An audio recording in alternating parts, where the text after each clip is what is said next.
Hello friends, good morning সবাইকে and welcome back to my channel. তো দেখো সকাল সকাল আজকে ভিডিওটা শুরু করলাম। আর পাশে এসেছে মায়ের স্নান হয়ে গেছে, মা যাবে ভিডিও অফিস, আমিও যাব।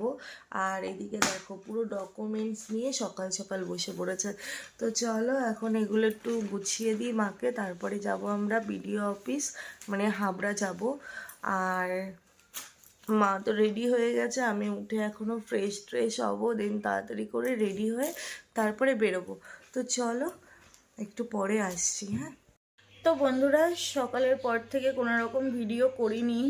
তোমাদেরকে তো বলেছিলাম ভিডিও অফিস যেতে হবে, মায়ের এসআইআরের জন্য হিয়ারিং ছিল, আমার ছিল না। অ্যাকচুয়ালি আমাদের বাড়ির কারোরই মানে কোনো হিয়ারিংয়ের জন্য ডাকেনি, শুধুমাত্র আমার মায়ের জন্য ডেকেছে। তো মায়ের সাথে গিয়েছিলাম হাবড়াতে ভিডিও অফিস। তো ওখানে গেলাম, সারাদিন কোনো রকম ভিডিও করিনি, কারণ মানে প্রচণ্ড পরিমাণে ট্রেনে ভিড় ছিল, ওখানে ভিড় ছিল, তা আমার ভালো লাগছিল না, ভিডিও করতে করিনি। তো এইমাত্র জাস্ট বাড়ি আসলাম।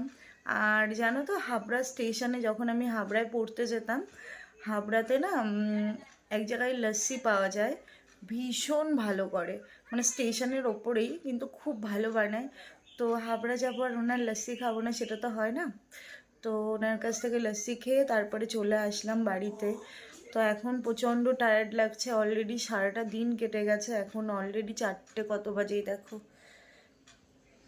কটা 4:15-র বেশি হয়ে গেছে, 4:30 বাজতে চায়। তো এখনও খাইনি, খিদেও পাচ্ছে না। তো চলো এখন একটুখানি আগে রেস্ট করব, ফ্রেশ হাত পা ধুয়ে নিয়েছি। তো আবার চলো পরে আসছি। হ্যাঁ, রাতের বেলা কি করব না করব সমস্তটা তোমাদের সাথে শেয়ার করব। তো সন্ধ্যের পর থেকে আবার ভিডিওটা করব। চলো টাটা। বন্ধুরা একটুখানি শুয়েছিলাম, আর এখন মা নিয়ে এসেছে চাটা খাচ্ছি। তো মাথাটা প্রচণ্ড যন্ত্রণা করছে, জানি না কেন। আর ওইদিকে টিভিতে চালিয়েছি, মাও চা খাচ্ছে, ওদিকে টিভিও চলছে। এই টাইম পাস আর কি বলো, আর কিছু কাজ নেই। তো চলো আবার একটু পরে আসছি। বন্ধুরা আমি কিন্তু অনেকক্ষণ রেস্ট নিয়ে নিয়েছি, আর এখন যাব রান্না করতে। বাবা একটু চিকেন এনেছে, তো রাত্রেবেলা গরম গরম ভাত আর চিকেন রান্না করব। তো চলো তাড়াতাড়ি যাই। এর মধ্যে রয়েছে মাছ মাংস, আর এর মধ্যে রয়েছে আদা রসুন, আর এখানে আমি পেঁয়াজ আর টমেটো কেটে রেখেছি, আর এখানে আলু কেটে রেখেছি। আর এদিকে মা এদিকে কি ধোয়াধুয়ি করছে, চাল। তো তো বন্ধুরা এই দেখো আমি কিন্তু অলরেডি চিকেনটা মানে বসিয়ে দিয়েছি, সবে বসালাম। তো চলো রান্না করে তারপরে আসছি, কারণ রান্না করতে সময় লাগবে। তো চলো রান্না করে আসছি। বন্ধুরা রান্না বান্না হয়ে গেছে, ঢালাও সময় পাইনি, সবার খিদে পেয়ে গেছে, অনেক রাত হয়ে গেছে। এদিকে দেখো খাওয়া দাওয়া করছে। চলো খাওয়া দাওয়া করে নি, দেন আসছি। বাবা কি গরম, পুরো ধোয়া উঠছে। তো বন্ধুরা খাওয়া দাওয়া হয়ে গেছে। সত্যি কথা বলতে না কোনো দিন ইচ্ছাই করে না যে ভিডিও বানাই।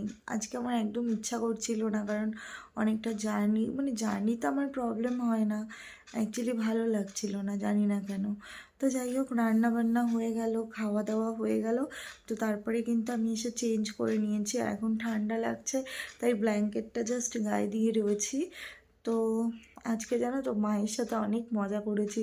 আমি বলছি আমাদের ফ্যামিলিতে কারোর মানে কোনো ভোটার লিস্টে মানে হিয়ারিংয়ের জন্য ডাকেনি, তো তোমাকে কেন ডাকলো, তার মানে তুমি বাংলাদেশি, তোমাকে বাংলাদেশ পাঠিয়ে দেওয়া হবে। তো এইসব নিয়ে অনেক মজা করছিলাম, কিন্তু মা রেগে যাচ্ছিলো জানো তো। তো অ্যাকচুয়ালি ব্যাপার হয়েছে, আমার মা তো বিয়ে হয়ে ভোটার কার্ড মানে এখানটায় ট্রান্সফার হয়েছে। তো আমার দাদুর সমস্ত কিছু রয়েছে, কিন্তু 2002 সালের পরে মার ভোটটা মানে ট্রান্সফার হয়েছে, ওই জন্য ভোটার লিস্টে নাম ছিল না, তার জন্য হিয়ারিংয়ের জন্য ডেকেছে। তো যাই হোক ওটা মোটামুটি হলো, কালকে আবার আমাদেরকে যেতে হবে। তো আবার যাব, কিন্তু আমার একদম ভালো লাগে না। আর এই এসআইআরের জন্য ট্রেনে মানে এত ভিড়, মানে ধারণার বাইরে। আজকে তো আসার সময় হাবড়া থেকে কত লোক জানো তো ট্রেনে উঠতে পারিনি, মানে এত প্রচণ্ড ভিড়। তো আজকে ভাবছিলাম ভিডিও বানাবো না, কিন্তু তোমরা আমার ভিডিও না দিলে অনেক মিস করো, তাই ভাবলাম যেটুকু ভিডিও বানিয়েছি সেটুকুই তোমাদের সঙ্গে শেয়ার করব। তো ভিডিওটা আজকে বেশি বাড়ালাম না, কালকে আবার দেখবো তোমাদের সঙ্গে নতুন কিছু নিয়ে আসবো, মানে চেষ্টা করব। তো চলো আজকে এখানেই শেষ করি। তোমরা সবাই খুব ভালো থেকো, সুস্থ থেকো। আর আজকে সবাইকে কী দিয়ে ডিনার করলে সেটা কিন্তু অবশ্যই জানিও। আমার মেনুতে তো আজকে চিকেন ছিল, তোমরা কি খেয়েছো অবশ্যই কমেন্ট করে জানিও। তো চলো, গুড নাইট সবাইকে।